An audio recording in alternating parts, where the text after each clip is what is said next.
Edo State, where governorship candidates in the state are currently in a peace meeting. The candidates of the All Progressives Congress, Pastor Ize-Iyamu, and the People's Democratic Party, Godwin Obaseki, the palace of the Oba of Benin, His Royal Majesty Omonobanedo Nukwakpolokpolo, Oba Ewa II. The governorship candidates attended with their running mates Philip Shaibu and Gani Audu. The former governor of the state, Adams Oshiomhole, and APC chieftain John Odige-Oyegun are also in attendance. And still in Edo State, Speaker of the APC faction of Edo State House of Assembly, Victor Edoro, has asked members of the House to go about their campaigns peacefully in their various constituencies. He made the call at the end of the day's plenary.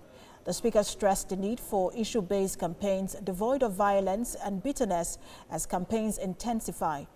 Mr. Edoro also stated that there was need for the electorate to be adequately educated on how to vote correctly in the forthcoming governorship election.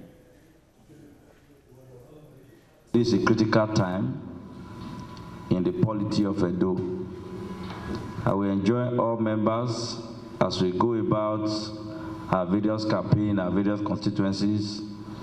We should conscientize our people, educate our people on the need why this election has to be peaceful and credible. And people should be mobilized out to cast their votes, exercise their franchise. And in doing that, it must be geared towards making sure the rightful candidate win the next election. And still on politics, but now in Ondo State, the Conference of Nigeria Political Parties, CNPP, in Ondo State, has accused the ruling All Progressives Congress, APC, of plans to unleash violence on the opposition and the electorate in the October the 10th governorship poll.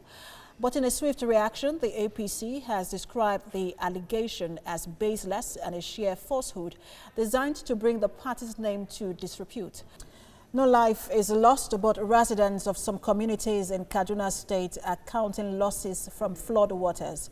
The residents of Kigo and Kundende say they started noticing invasion of the water into the localities around 2 a.m. on Wednesday.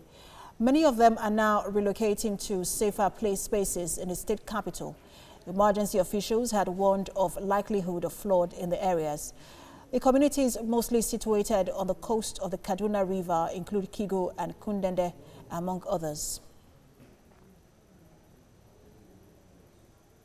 And now to the impact of the pandemic on the education sector. The Academic Staff Union of Universities, Kano Zone, has rejected plans by the federal government to reopen universities which closed due to the COVID-19 pandemic.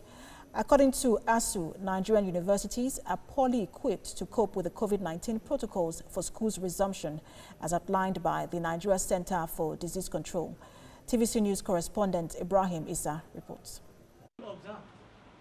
Universities have been closed for many months in Nigeria, but the government is making moves to reopen them, like other places of mass gatherings.